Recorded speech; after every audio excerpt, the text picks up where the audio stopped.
Hello and welcome to the Albion Obsessed podcast. You join us for our preview of the first game of the season. It is going to be our seventh season in the Premier League, and it all begins tomorrow. You might have been distracted with all the noise around a certain young Ecuadorian midfielder, but I can assure you we are playing football tomorrow at the Amex, and we welcome Premier League new boys Luton Town. So tonight we're going to be talking to a Luton Town fan to hear their thoughts before a ball is even kicked. But before we get into that, let's see who we've got on the show tonight. We welcome Joe. Joe, my friend, the football, the Premier League, it's back tomorrow. How are you feeling ahead of our first game? I would like to say excited, Tom, but it's being a little bit overshadowed today, obviously, by everything that's going on. Which, if you want to know our thoughts on what's going on, we done a Twitter space, which was great fun. We had over 450 people tune in. We had a good sort of 10 to 15 people give their thoughts on it. It was really good to get sort of the community feel as to how people feel towards the situation. So go on to Albion Obsessed and it'll be on there. But yeah, no, I'm slowly getting a little bit more excited for tomorrow as the day's getting closer. And yeah, bring on the new season. I can't wait. Yeah, it's going to be an exciting one. Obviously, last season, Dagan ended with such a high. Brighton and Hove Albion achieving European football for the first time in their history. Now, Dagan, you are the resident optimist of the group. Do you think Brighton can go even better this coming season? Oh, Tom, you know that I do, my friend. You know that I do. Brighton to the Champions League. The march begins tomorrow. I'm unabashed in my belief in our club, despite the imminent departure, it seems, of the aforementioned Ecuadorian talent, whose name escapes me at this point. May have been my favorite player last year, but now I'm not even sure who that person is. But we will. I'm confident find the extra pieces that we need to march forward. And in all seriousness, I really don't see a way that we're not in the top 9. I don't see it. And I really feel good about top 7. But I'll leave that sitting there. Predictions right out of the gate, coming in hot. Let's go. I love it. I love the optimism. And we welcome, as I say, a Luton Town fan, Dave. Dave, thank you very much for joining us this evening to give us your thoughts ahead of the new season. We spoke just briefly about off air about how you're feeling, but just for the viewers, how are you feeling ahead of the game tomorrow? Well, firstly, thanks for having me on. I am absolutely buzzing for this. I've waited a long time to see it happen, and I'm so excited. It's ridiculous. I'm an old guy, but I am totally buzzing to get on that train tomorrow and come to Brighton and just have the best day out ever. And it's a bit of history for our club. So that's the main thing for me. It's a historical moment. I want to be there. And I just hope that the club, we don't let ourselves down because, it's been a big journey. So I think you'll find that the 3,000 supporters that are coming tomorrow will be in really good voice. And I just hope we have a great game. Yeah, I think that's about it. And I think if any club could probably empathise with the journey you've been on, I'd like to think it'd be Brighton and Hove, perhaps even Bournemouth as well, because they've been on similar journeys. Obviously, Brighton not to the extent of Luton Town because we didn't come up from non-league. But no, we've certainly been through our own rugged history. And we will talk about that in a little while, Dave. But before we do, Joe, Brighton and Hove Albion, we play our first game this season at home at the Amex, and we play it against a newly promoted side in Luton Town. Historically, Brighton have sometimes struggled against the newly promoted sides, and with Luton, it being their first Premier League game, they're going to really be up for it. So a lot of people might already be writing Luton off. I think more fool them. What do you think of the game tomorrow? What do you make of it? Do you think this is going to be a tougher game than many fans are perhaps expecting it to be? Yeah, I mean, it wasn't against the newly promoted side, but I give you Everton last season. Everyone thought that was going to be an absolute walkover. We lost 5-1. This is the Premier League. Anything can happen on any given day. Luton are going to be well up for it. What I'm excited for is the fact that we've not seen a Roberto De Zerbi team in a competitive game after a full pre-season. I think that's going to be quite exciting to see how that's all come together. How the new players have been bedded into his system and how much they know it, how much more time they may need. I think there's going to be a lot to take from tomorrow's game in terms of how we're going to look this season. And it's probably one of the toughest games to start with, because we don't know what to expect from Luton. We don't. I would much rather us play Liverpool or Chelsea or someone like that, because Roberto De Zerbi's had plenty of time to study them. And I'm not saying Roberto De Zerbi's gone home and done absolutely nothing on Luton. Obviously, he's going to have a full study, but he knows them a little bit more. These, long-standing Premier League opposition. He's played a couple of them a few times already. So yeah, it's going to be tough. I'm a little bit nervous, to be honest. It's weird. So yeah, hopefully we can get off to a flying start and put any doubts of a second season syndrome under De Zerbi to bed. Yeah, I get what you mean about the feeling a bit nervous, because I feel that as well. It's this sort of nervous excitement that it comes before something massive that is coming. Now, Dagan, Joe spoke there about new signings. Do you think we'll see many of the new signings tomorrow in the starting 11? And if we do, who are you excited to see in a competitive game? Well, I hope to see João Pedro. He's just been electric, and I think we're going to be a better team with him on the pitch. I expect to see Dahoud in the starting lineup tomorrow. Those are the two that I would be surprised not to see out there. I think Gilmore will get the other start in the pivot, but he's a familiar face. I think we'll see Milner at some point. I really do. I think he'll get an ovation worthy of his excellence at the Amex. So I think there's gonna be a real moment, right? Because it already seems that the club has embraced him. And I guess he got that moment in the preseason and made that fantastic tackle.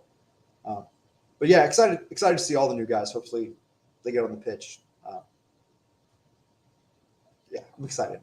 I'm just leave it there. I'm excited. I'm really excited to talk to Dave too. Candidly, I want to hear so much about. Oh, and that's just what we're about to get onto, Dagan, because you mentioned there about preseason. Yeah, it was really exciting to see the United States tour in preseason. We got to see João Pedro, who looked simply excellent. Some of Dahoud. Dave loves João Pedro. Good. Yeah, I'll talk about him in a bit. He absolutely loves him. But Dave, for the Brighton fans out there, give them a bit of an insight to Luton's preseason. Obviously, this week you signed Ross Barkley, which was a bit of a coup in and of itself. What's the preseason been like for Luton, and have you made any exciting signings? Well, firstly, preseason's not been too bad at all. Obviously, we're just warming up for this big event on Saturday. I would say we were absolutely bowled over by Ross Barkley. We've taken a little bit of comments that he's not what he used to be. However, that was one that went under the radar of every single person, every journalist, and even my son, who works for the club, didn't tell me, which, probably embargoed, obviously. But we've made some really good signings, actually. We've got Mads Anderson coming in from our favourite club that we take people from, Barnsley. Chong from Birmingham. Chong, for us, he came down to our place once and destroyed us at our place. He was just like so good. He's really, really quick. Marvellous Nakamba was pivotal in our success last season when he joined us on loan from Aston Villa, and we secured him. So I'm really delighted about that. And then we got Isaac Kabore from Manchester City on loan, which is kind of good. You've got Ross Barkley, Giles from Wolverhampton Wanderers. So I think we've set ourselves up quite well. I think we've got a pretty good squad and a pretty good team. So I think we're all quite excited. Pre-season was, pre-season's pre-season, really. We had a couple of games in Germany. If we won that on aggregate, we had 2 games back-to-back. We lost one, we won one. We went to Wolves and drew 0-0. We beat Sheffield Wednesday. From memory, that's about as far back as my memory goes, because I'm more excited about the weekend. But I think you could say we've done a good job, and we're all quite excited about the prospect of seeing what our team can do in the Premier League. It's been too long, far too long. It's been a very long time since Luton have been in the top flight, and it's also been a very long time since Brighton played Luton in a league game Do you know what season it was, Dave? The sides met in Oh a league no! game. Please tell me where it was. And if it's the one that Joe and I spoke about the other night, then I'll take that. But I can't remember, if I'm honest. Let's be The honest. last time we met in a so league long, Tom. in a game was in the 2007-2008 campaign in League One. And I think it's fair to say that both clubs have come a long way since then. Now, Dave, I'm sorry if this is verging on cliche and a bit over talked about, but let's talk about Kenilworth Road. Let's talk about your home ground. I love that stadium. Yeah, it's a piece of footballing history. Before you carry on, though, you had a worse one. Anyway, carry on now. Yeah. Did you know that the Withdean was voted the 4th worst ground in the Football League? Fourth? Please tell me Kenilworth Road was above it. I can't remember, but I know it was the 4th. But I think the only reason it wasn't in the top 3 was because of someone who worked for the Argus did some fiddling with numbers. Naming no names.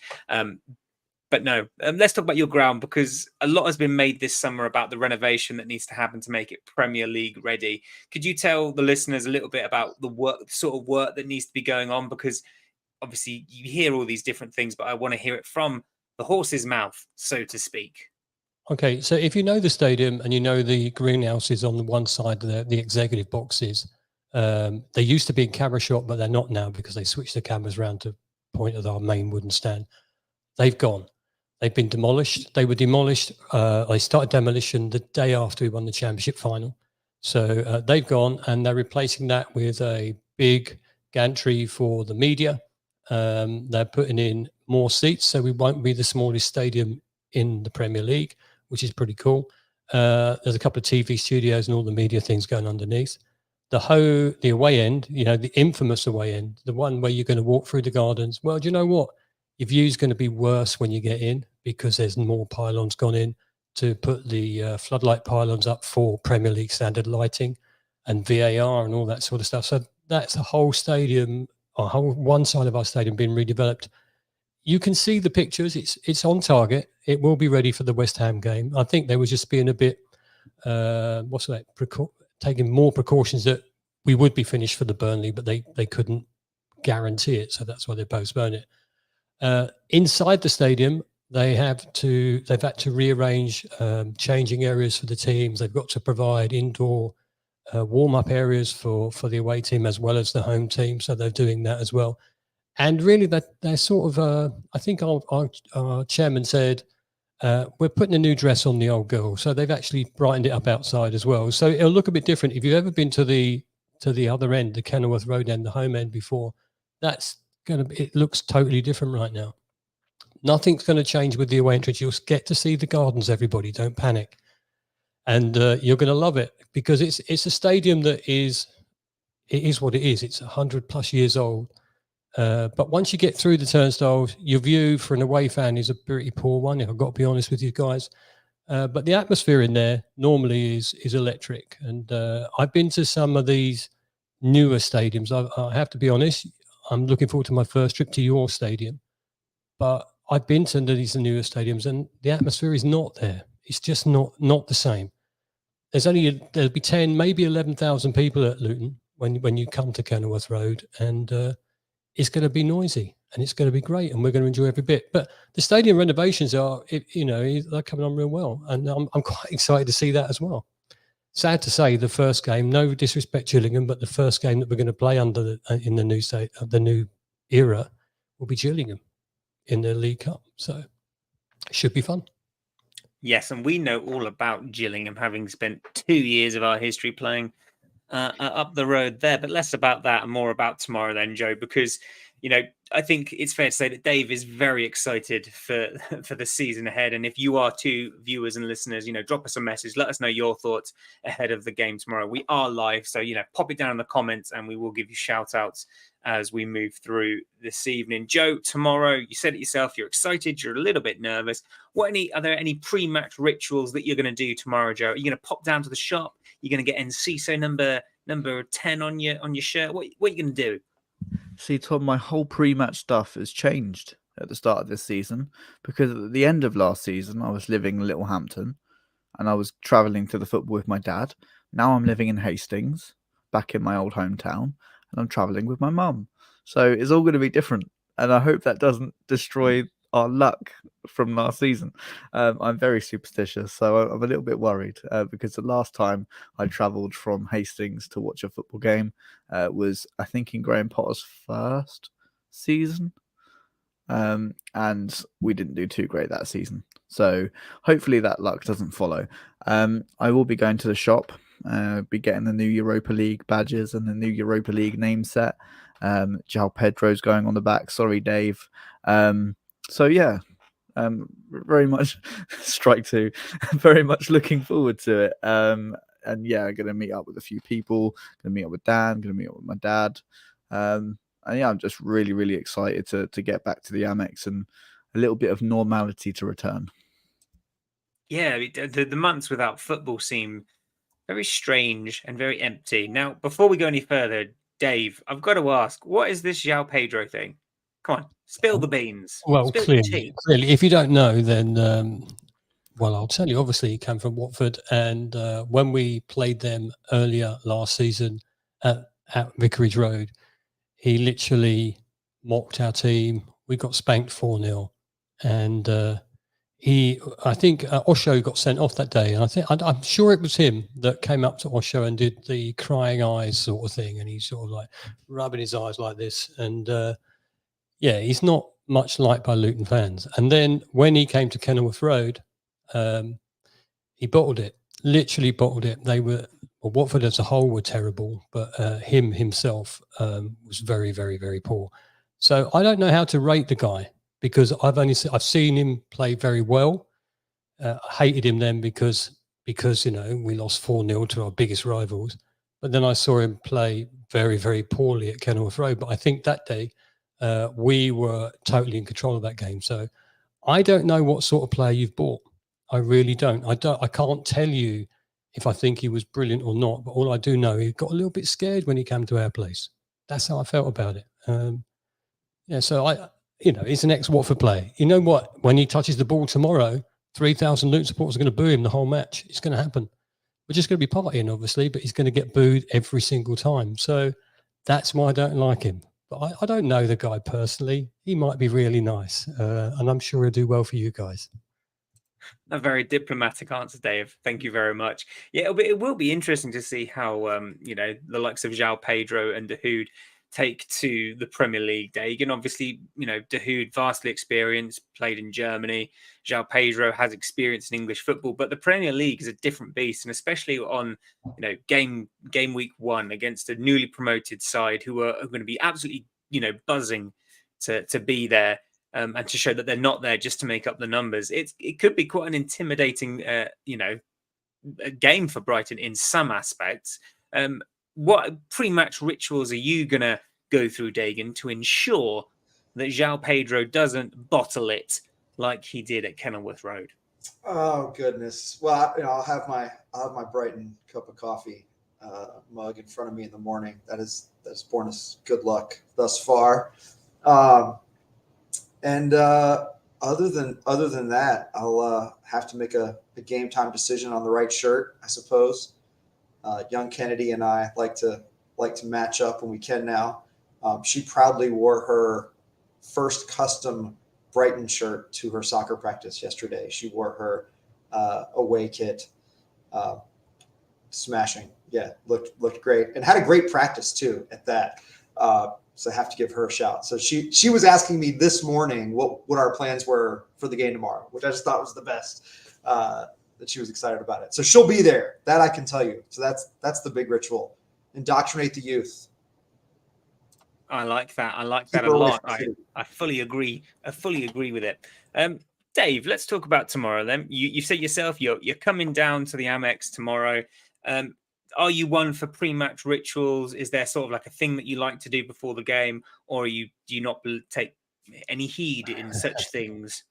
My only pre-match ritual is to meet with my family who come with me to the football and drink, because that's what we do. We meet for a beer, and then we get some food, and then we have some more beer, and then we come to the game. So that's what we're going to do. But in fact, we're going to drink on the train all the way up. I'm just going to have a party. That's all we're going to do. I have no other rituals. I'm sort of not superstitious in that way. So, it doesn't matter what shirt I'm wearing, Dagan. It doesn't matter. It doesn't really matter what underpants I'm wearing. I don't bother with any of that. But I can guarantee you I'll have a few beers. And then when I get to the stadium, I'll probably be a little bit nervous. I'll probably be totally nervous. But no rituals. Never have. I don't think I ever will, because knowing how I am, I'd probably forget what I was meant to be doing. And then I'd blame myself if we didn't get a result. I think that's how I'd look at it totally. So yeah, nothing really. Just a nice, pleasant train ride down with, 3,000 others. Should be fun, shouldn't it? Yeah, that's well, of all the train rides you could have, beer and 3,000 Luton fans are excitedly expecting to see their team in the Premier League for the first time. Now let's talk about starting 11s then, gentlemen. Joe, starting 11 tomorrow. Who do you think makes Roberto De Zerbi's first match day squad? There's obviously some places up for grabs in defence and in midfield, and obviously we're well stacked, which seems really strange to say. We're well stacked in attack as well. So who makes the Joe Sayers starting 11 tomorrow? Oh, if only I could pick the team, Tom. Eh? That would be a dream. Well, actually, Roberto does much better than me. Don't worry about that. If I was Roberto, I would be starting with Steele in goal. I don't care about his mistake in pre-season. It's just what happens. Whatever, move on. And Roberto De Zerbi said he looks towards the reaction after a mistake as well. So interested to see how that works in terms of Verbruggen coming in. Defense, I would like Pascal Gross at right back, because I think that's probably the only place you'd get him in. Lewis Dunk, Igor, because Webster's late shout for him. I'd prefer Igor over Van Heck. I think he could play our system a little bit better. Not to take anything away from Van Heck. I think he's quite, on his day, pretty good. Estupinian left back. It would be a midfield two of Gilmore and Dahoud, I think. And then just in front of them, João Pedro. And then a front three, I would go with Solly March, Karu Matoma, and striker. Do I want Welbeck? Do I want Ferguson? I want Welbeck. Yeah, I think Welb's had a better pre-season. Let's talk about Karu Matoma, Joe, just as we may. Matoma ended last season a bit, I'm not going to say badly, because that's very, very dramatic. But he obviously hit that really big purple patch at the turn of the year. And then as the season went on, he sort of fizzled out a little bit. He didn't have the best pre-season, Karu Matoma. So why does he, Joe, get in your starting 11 over someone like Simon Adingra, who had a very exciting pre-season? I think the experience of playing in the Premier League game pips it for me. And Adingra is a very exciting prospect to bring off the bench. And so it's Enciso. Oh my gosh, I can't believe I forgot about Enciso. Tom, can I change my answer and say Enciso starts over Matoma? You can if you want, Joe. Thank you. I'm going to do that. Sorry, Matoma. Love you, but Enciso, you're in. Get your new number 10 shirt and get on the pitch. I like it. I like it a lot. Dagan, your starting 11, if you don't mind. I think it'll be Welbeck, but I would start Ferguson if it were up to me. I'd want him in the starting lineup every time. I'm so excited to see the João Pedro Ferguson tandem every second that we can. Our time with both of those guys in the team may not be long, so I want to see as much of it as possible while we have it. I would still go with March and Matoma on the wings. There are starters. They've earned it for now. There are certainly guys nipping at their heels, and I think that's healthy competition. I would say the same is true at the back with Steele. He's the guy. He can't have many slip-ups like the one he had last week, or Verbruggen may unseat him. But it sounds like the plan is to have a 50-50 split between the two, which I'm really encouraged by, because I think Verbruggen is a real talent and is the long-term solution. So I'm glad he's going to get a chance sooner rather than later. In the midfield, Joe, I tend to agree with you. I wouldn't be shocked to see a Gross Gilmore tandem, just given Dahoud looked a little shaky and maybe just letting him come off the bench in his first game might be a smoother introduction. And I think not knowing a lot about Luton's midfield, I'd imagine Gross could hold his own in the midfield in this game, and that would slot Veltman in at right back. I don't think that's what's going to happen necessarily, but I wouldn't mind seeing it. I like to see Gross more advanced. He's just a natural creator.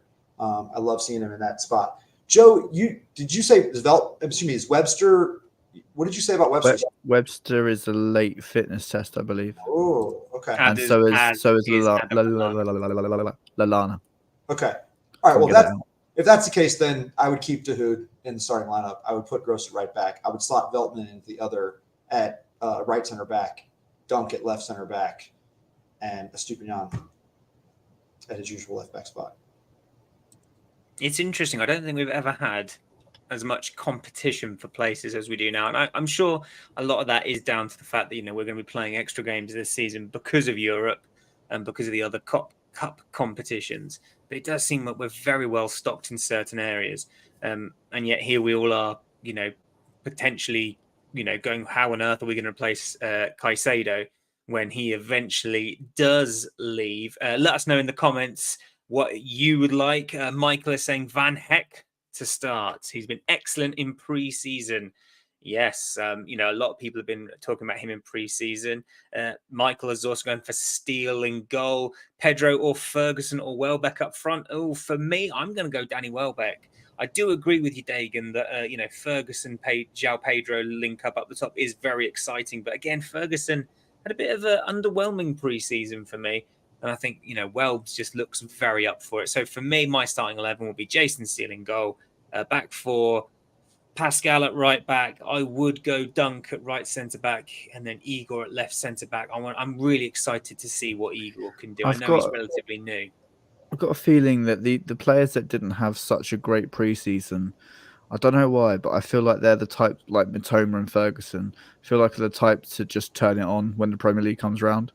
I hope that's the case, obviously. But yeah, I just got a feeling that the levels are going to be raised by De Zerbi, and they know exactly what he expects from them. And I wouldn't be surprised to if they do start to see them really, really going for it.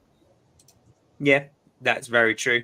Left back, Purvis Estupinian, midfield two of Dahoud and Gilmore, in front of them João Pedro in the 10. Then wide Mitoma and March with Danny Welbeck up front. That will be my starting 11. Now, Dave, we've just talked a lot about Brighton players. And before I get your Luton starting 11, who you think will line up for Luton, I'd just like to know, and I don't say this in a sort of an arrogant sort of way, but as a Luton fan, are there any Brighton players that you look at and think, yeah, we need to be wary of the threat that they pose?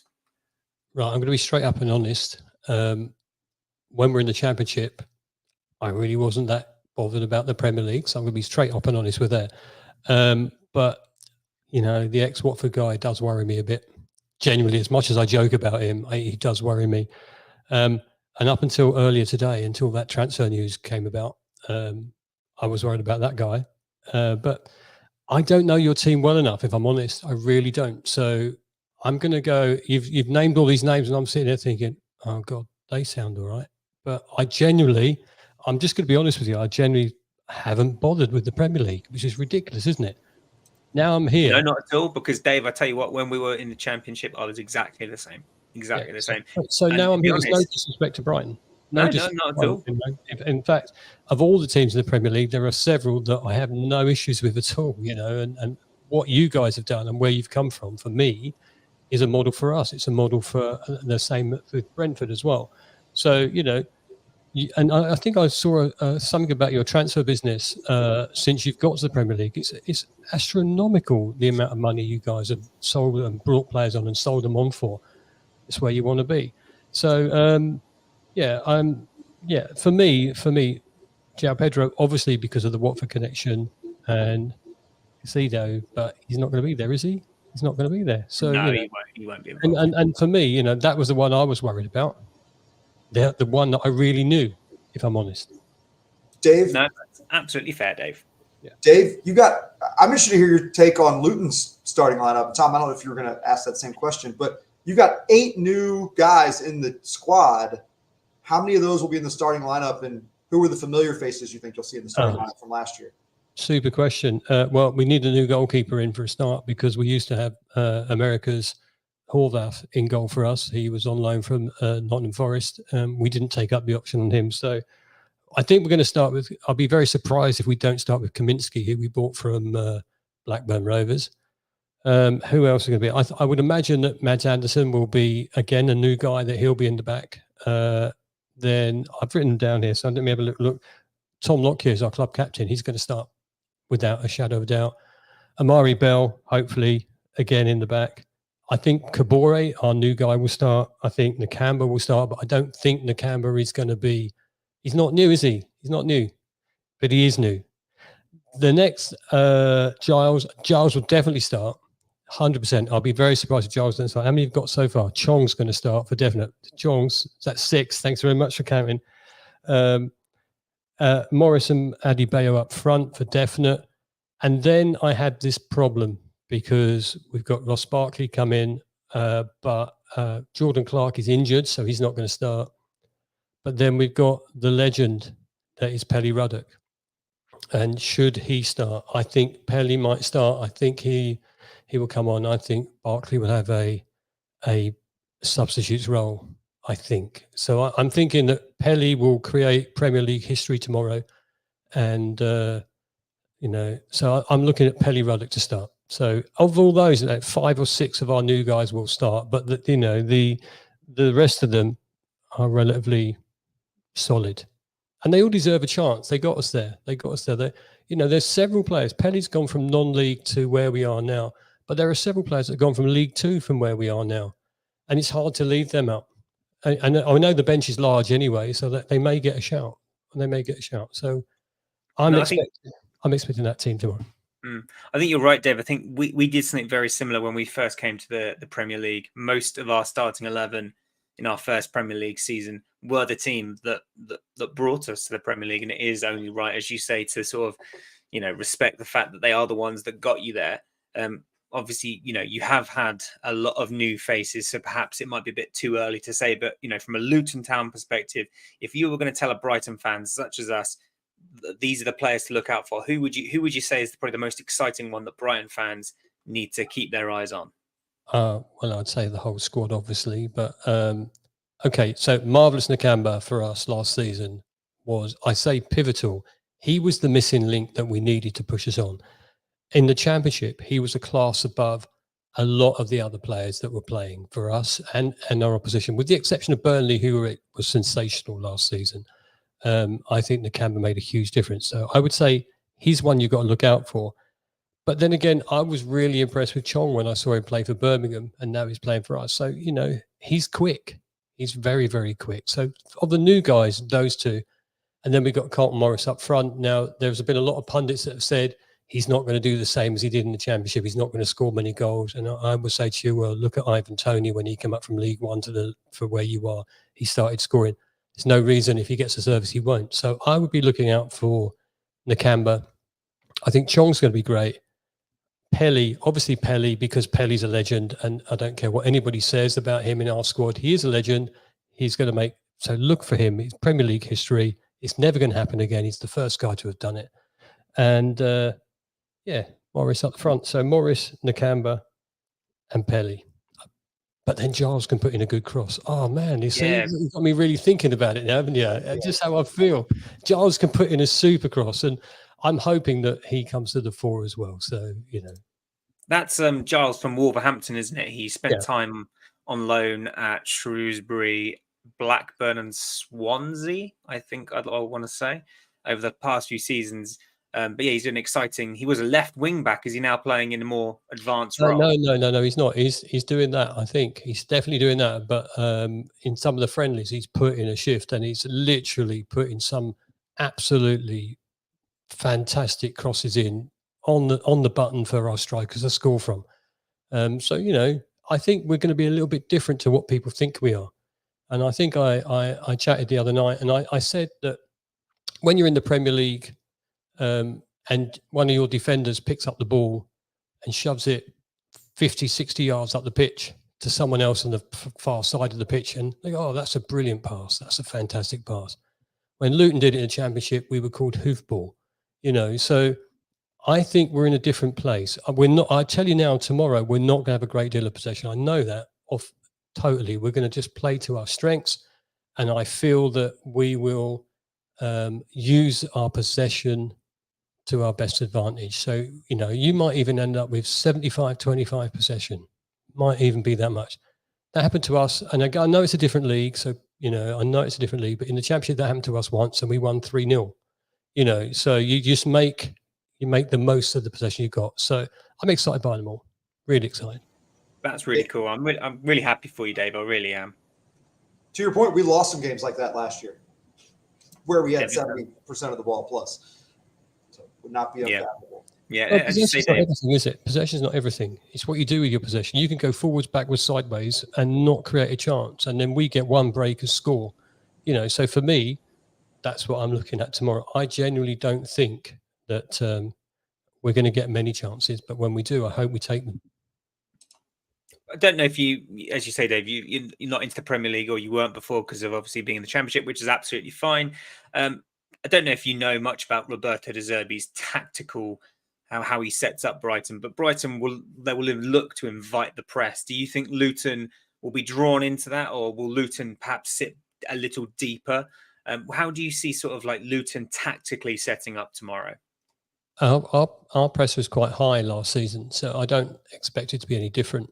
I think I think what they're going to do tomorrow, generally, I think they're going to be like a greyhound out of a trap at the start. They're going to be really quick. They're going to be shutting down real quick and hope we don't get that ping over the top that splits us in two, I suppose. But so I suspect we're going to try and close down real quick, but not too deep. Not too deep. Again, from last season, we were happy for people to have the ball and play it sideways and a little bit forward and a little bit sideways and back again. But it hits the midfield and then they deal with it. That's how I looked at it. And we had one of the best defenses in the Championship last season.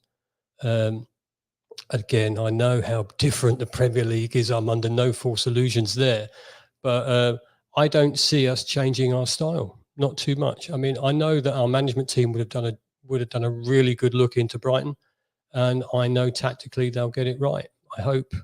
So I don't think we'll be drawn too far up the pitch, but I do feel that we will sort of press a little bit higher than you might expect. Very good. Very good. It's nice to have these insights from the man who knows. Let's talk score predictions then. Scores on the doors. Joe, where do you see the score? What do you see the scoreline being tomorrow? Do you think Luton's first game in the Premier League, that honeymoon phase, will make them a very difficult side to break down? Could they perhaps, get a victory in their first game in the Premier League? What do you think, my friend? Now, I can't remember what I said, Dave, when I went on your podcast. I think I said it was going to be a really tight game, to be honest, and I still do think that. I think that Luton will score, I believe. And I think it'll be 2-1 to us, but it'll be really cagey. Interesting indeed. Dagan, what do you make of the score prediction game? I do agree that Luton will score. I'm going to say 4-1 to the Albion. Sorry, Dave. Oh, dear. Yeah, we've also got someone in the comments, Protosser. He says it's going to be 4-0. I assume he means that is one hell of a name, by the way. Yeah. Dave, what do you think the score predictions are going to be? I'm very wary of trying to sound patronizing or not. I don't want to say that, but do you think a result Luton can get a result? You can patronize as much as you like. I know you're nice guys. So let me just say this. If I use my heart and my heart score, right? So my heart score says I want to walk away with a point. So I'll be happy with a point. And if we can nick it, brilliant. My head says this is a really, really tough game for us to start with. You finished in European places last season. You're a decent team. It's not going to be easy. If you get an early goal, I think we're shot. I think we're done. So my heart says let's get a 1-1 or nick a 2-1. My head says, well, we might end up not making this pretty good. I'm not going to say the score, but I don't think we'll concede 4. But if you score in the first 5-10 minutes, then it could knock us for 6. So I'm hoping it's not 4. And if we're going to lose, I think I said to you the other night, Joe, if we're going to lose, can we lose respectfully? Like we've put in a really good shift. We've been close and you've taken it 2-0 or whatever. For me, that's how I think, well, actually, that's not too bad. But my heart wants us not to lose because you'd be the same. So I really hope that we can sort of nick a point. And I'll be happy with that because we've got Chelsea next. There you go. Well, Please we beat them. Stuff them. Somebody in the comments has predicted a Lewis Dunk goal. I would love a Lewis Dunk goal. When was the last time you scored at home in the league, Tom? I can't remember. Wasn't it been a that long time. cheeky goal where Lamptey shot and it bounced In off the league. that That was in the was FA the Cup. wasn't it? Ooh, Was it Arsenal? All those years ago? I can't remember. Fair Answers enough. on a postcard. Do Yeah, your research and let us know. Because There you off the top of go. my head, I can't remember. It does sound like My a good score moment to me. prediction. I don't want to be we're going to be the party poopers, aren't we? Because everyone who's a neutral is going to want Luton to win because it's the fairy tale. But I can see Luton scoring. Not everyone, Tom. Not everyone. Anybody who supports Watford wants to see us lose every week. Most people. And didn't your manager come from Watford?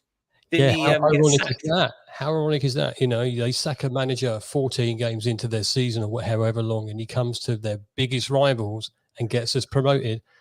You know, we're laughing, aren't we? Love that. Yeah. Absolutely It's quite love interesting because I've got a soft spot for Forest Green Rovers. And the coach got Forest Green Rovers promoted, went to Watford, got sacked from Watford, went to Luton, got promoted. Thing is, though, you know, with that whole story, you don't blame him from leaving Forest Green. He did really well there. You don't blame him. But he went to Watford knowing full well what their history was. And he knew that at some point he'll get sacked. He does. I don't suppose he thought it'd be that early, but he knew that. But he's walked away with a few quid. He's come to a better club. And now we're in the Premier League. And good luck to him. I hope he does well. Because if he does well, he won't be our manager forever. If he does well, he'll get shifted up. And if he doesn't do well, will you take Nathan Jones back? No. Nathan Jones had 2 hits, Joe. You know that. And I think, 3 strikes, you're out. No, it's not happening. Here's the thing. If he doesn't do well, we're not going to sack him this season. We're not. We're going to, because he just fits. Rob Edwards fits. Nathan Jones coming back for a 3rd time, I don't think any of the fans would want that at this stage. But, Nathan Jones is part of our history, done us good. And I like Nathan Jones. I actually thought he was a good manager. And I think I said to you the other night, Joe, that I didn't think that he got the right rub of the green at Southampton. Stoke weren't interested in how he was going to play. And then obviously, the rest is history. But when he left the 2nd time, he left properly rather than the 1st time when he left terribly. But I don't think any Luton fan would say, come and have another go. I think there's going to be more exciting managers out there for us, especially if we retain our level, especially. Yep, that's what it's all about, retaining that level. And you can, we've found it out to our cost as well with Graham Potter being poached by Chelsea last season. We found that out ourselves. When your managers and your players do well, all the big teams want to come and have a piece of your pie. You just got to hope that you can compete at the level, which is what Brighton have been doing very well for the last 6 seasons. Just quickly in regards to the score, my score prediction, I'm going to go with 2-1 to Brighton. I don't think we'll keep a clean sheet. I think it will be quite cagey. I am very wary of Luton starting quickly. I think if you talk, Dave, about an early goals, I would, with how up for this Luton Town are going to be, I wouldn't be surprised if they scored first, to be honest. Well, can you give us that at least? If we're going to lose, can we have the first goal? So it gives us a bit of time to celebrate. And if we're going to win, I'd rather win in the 89th minute. That's what I'd rather do. Actually, no, we have to say 110 minutes now, wouldn't we? Let's be fair. But at least give us the first goal. If you're going to beat us, at least give us the first goal. Give us something to cheer about before the onslaught happens. Yeah, I genuinely can see. I can genuinely see Luton scoring early because they'll, as you say, they'll start like a house on fire. Brighton will be taken aback. A mistake at the back. Luton score. Brighton kind of go, right, we need to get our acts together. And then I'm going to go with my 2-1. People in the comments, honestly, a little nervous. It's going to be a tough game. And as Joe says, I'd almost rather play a team that, I'd rather play blooming Everton. After the hammering they gave us last time, I'd rather play them than Luton because no one's going to want to be that first team that Luton play. Because as I say, they're going to be so up for it, and they're going to play without fear, where we'll probably be a bit more reserved because it's not our first season in the Premier League. So Dagan's looking at me kind of thinking, Tom, what are you on about, mate? So I'll say this. I'm glad we're getting them first at our place and not at your place, Dave. Yeah. I think that's going to be a real test for anybody coming in to unfamiliar ground. And similar to Forest this year, I think that was a tough place to play for a lot of teams, and I expect Luton will be the same. I'm interested to see the home crowd, and you guys obviously have a lot more experience with this than I do, but just the nerviness of the past few days, I feel like there's going to be a lot of pent-up angst and frustration that may be misdirected at Luton. Not necessarily at its fans, but certainly just to the pitch. And I think there's going to be a fervor from the crowd that may be palpable. I hope so anyway. And I just, we've sort of done very well of skirting around sort of like the elephant in the room. And as we said, we've already talked about this on Twitter earlier. X. Moises Caicedo, a huge loss in the midfield. We can't sit here and pretend it's not. There will be angst around the ground in regards to that, especially if there is no news. I think that's the worst thing, is just not knowing what's going on. Last night it appeared that he was going to Liverpool. Today it's all sort of up in the air again. I would also argue that whenever we've responded to people leaving, it's always been a really good thing. And that if there is that point to prove, sorry, Dave. Yeah, sorry. You cheer me up a little more, why don't you? If there is that point to prove, we tend to prove it. Roberto De Zerbi is dubbed the mentality king for a reason. So I don't doubt. Again, sorry, Dave. But if I was someone like Billy Gilmore, I'm thinking, right, this is my opportunity. I've had a good pre-season. Caicedo's going. The club are looking for a replacement, but actually, it's on me to, put in a Wolves-esque performance to show actually, I'm your man. You want 100%. A number 6, I'm your guy. Not sure about the number 11 squad number for Billy Gilmore, but that's a completely different anal, mind itch thing for me. But anyway, less about that. Any boost for Caicedo if he goes to Chelsea? Yes. If he goes to Chelsea, when he rocks up, we boo. It's what we do. There is a Fab update as of 10 minutes ago. Understand Chelsea are now in contact with Brighton to discuss their new bid for Moises Caicedo. Talks on. Liverpool prepared to walk away from the deal, says Fab. I'll offer no comment. That's just the latest. Anyway, been going on for 7 hours. So let's say more than that. Dave, let's talk about where people can find your content. And obviously, I was on with you guys a couple of days ago. Yesterday, you posted the video, or today, whenever it was. This morning. This is how this Caicedo deal has messed with my mind. Dave. It's been a long day. Basically, where can people find you if they want to keep up with all things Luton? So if you want to join in and just see what we're doing, we're on YouTube at When the Town. We all the places you can get it up on audio. So Apple, iTunes. That's same Apple, isn't it? Spotify, all those sort of places, and obviously all our Twitter accounts and our online media. So When the Town, just at When the Town. And if you do like it, please subscribe and just make a few comments because it just helps us out. Helps us go. And as always, we will keep the links in the description below for Dave. And if you want to go over to their podcast, I had a really great time. Really great guys. I love their setup. They do it actually in person, Tom. Can you believe that? I know. What is that? But no, I loved it. And yeah, they're good guys. So go subscribe. Thanks, Joe. But we'll also be doing post-match reaction on Monday. It'll be broadcast Tuesday. Amazing. So you can get their thoughts about the game post-game, and you can also get our thoughts when we also then bring out our own post-match analysis, which will be coming to you in due course. But no, all that's left to say then is thank you to Joe, Dagan and Dave for their time this evening as we look forward to another Premier League season beginning. Dave, we wish you all the best of luck for Luton's season. You know, I don't think there are many neutrals that would like to see Luton go back down to the Championship. So I've got everything crossed for you.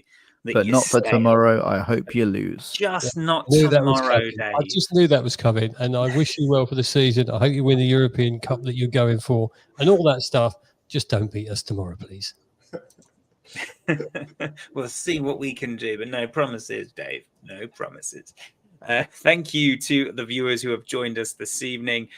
Continue to watch and join us throughout the season as we bring you regular content. We do have some other exciting things coming your way. I know we've been promising that all summer, but things are in the pipeline where we will be talking about the 4th worst ground in the Football League, which I, for one, am very excited for.